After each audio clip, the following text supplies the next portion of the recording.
talking about our West African kingdoms, and we're going to start with the first of the important West African kingdoms, the Kingdom of Ghana. Alright, so Ghana's date range, these are estimations because we don't have written history for the beginning of Ghana. It's all oral. So we estimate around 500 CE to about 1200 CE. I do also want to make the note that the Kingdom of Ghana that we're talking about is the medieval kingdom. It is not the same as the present-day country of Ghana. That country took the name of Ghana, but it is not the same place. Now, so this area right here in the green, it was part of the savannah at that time. It was farmed by the Soninke people. And they get the title Ghana because that was what they called their leader, their war chief. So they were Ghana. So Kingdom of Ghana, so, that was their name for a king. So the Ghana of Ghana, as you would say. And what happens is we create this situation where we have a tax system where people wanted to go through Ghana because in the Sahara Desert at Taghaza, there were the salt flats, and you could get lots and lots of salt. And south of Ghana, in a forested area, was Wangara, which had gold. And we're going to talk a lot about the gold salt trade next week. But basically, people wanted gold, and people wanted salt. Salt was critical for people to live, because as you sweat, you get rid of salt, and your body needs it. Gold, we know people love that because it's shiny and pretty.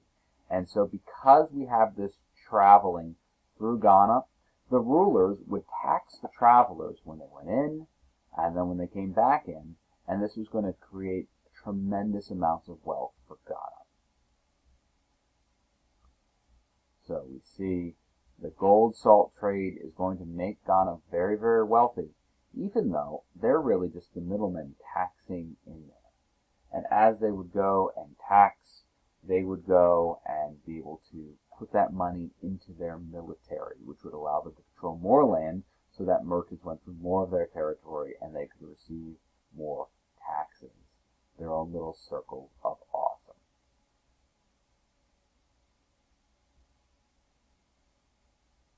Now, the king of Ghana was powerful because he held so much wealth, so much gold, so much salt. And there was a rule in Ghana that if you had gold, it needed to be given to the king.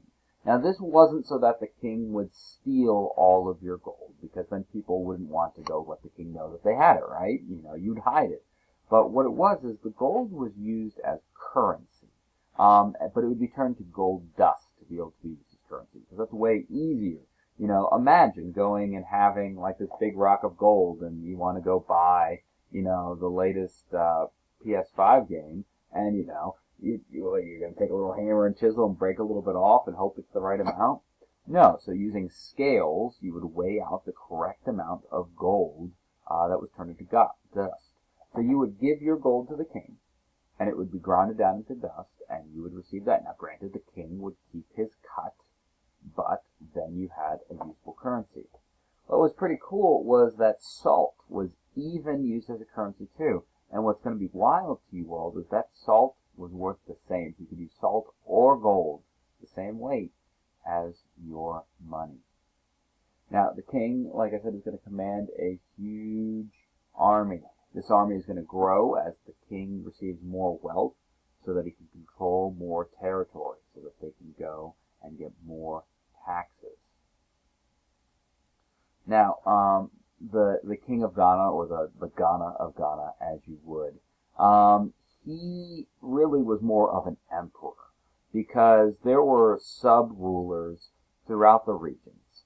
And basically, if they paid him taxes, they would go and have peace. The army would protect them, and things would go well. So the army maintained control over this large region, and there were many people under the king of Ghana. The king of Ghana would be a religious leader. He was also the judge to settle disputes among those different principalities and kingdoms within Ghana. One other interesting thing that is going to be unique to our African civilizations is the idea of matrilineal inheritance, meaning the king's power came through his mother's side. And so what's kind of cool is it was the son of the king's sister that would take the throne, so it wouldn't be the king's son as it would always be. So they believed the royal blood was through the female. And so one example of this would be, for patrilineal, many of you might take your father's last name. My dad's last name was Kenny. My last name is Kenny. My daughter's last name is Kenny. Some of you might have families where you take both names, where you have hyphenated names. And you have your mother's maiden name and your father's last name. And others might have it where they take the name from their mom. Now, Ghana is going to become so famous for that. They're going to have so much wealth. It's literally going to be called the land of gold. And another thing that's going to help them, though, why they're going to be able to control such land, is they are going to have the monopoly on iron working for the region, meaning they are going to have access to these strong iron weapons, which will make them able to subjugate their enemies because they have better weaponry. When your enemies are fighting with stone, bone, wood, so they're Stone Age technology and you have iron, you're going to have a massive, massive military advantage. Now, one other important thing that we need to bring up with Ghana, and this would not be possible without one particular animal, the camel. The camel's ability to go long distances without requiring food or water, the camel's ability to carry such heavy loads made the camel the unique and incredibly important creature to make the trans-Saharan trade possible. That trans-Saharan means across the Sahara, which allowed the merchants to get the salt from Tagaza, to go all the way through Ghana, to get to the south of Wangara, to get the gold, and back and forth, back and forth. So it's all thanks to the camel. The camel's pretty incredible. It's like it's specifically designed for the desert. Its hooves are shaped in such a way that they won't sink in the sand. It has double eyelids, so it has like an eyelid like us, which closes. Then, oops, sorry for hitting that. That probably didn't sound good. It has also a clear eyelid under that, so it can keep its eyes open in the middle of a sandstorm, for Pete's sakes. Isn't that wild? It's so cool. Alright, so this is just once again showing the trade that we have here. So we have Ghana's going to go through, you're going to get the salt Tagaza, you go and you get the salt in Wangara. Now, we're going to leave with a primary source here. The king wears necklaces round his neck and bracelets on his forearms, and he puts on a high cap decorated with gold and wrapped in a turban of fine cotton. He meets people in a domed pavilion, around which stand 10 horses covered with gold embroidered materials, and on his right are the sons of the lesser kings of his country, wearing splendid garments and their hair plaited with gold. At the door of the pavilion are dogs of excellent pedigree.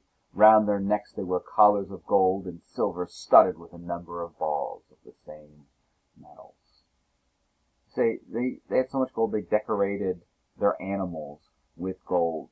So when they say we have sons of the lesser kings, so these are essentially hostages. Something very common back then. If you were emperor or king, you would have the sons of important nobles living in your court. They'd get education, they would get fine food, fine living, they would have the prestige, but also there was that undercurrent that, if daddy didn't listen to the king, something not so nice could happen to their son. But so even these hostages, they're going and they're dressed in beautiful gold and have gold in their hair. They're just kind of showing the wealth and the power of Ghana. That's going to be our lesson for today. I hope you had a great day, and I'll catch you next time.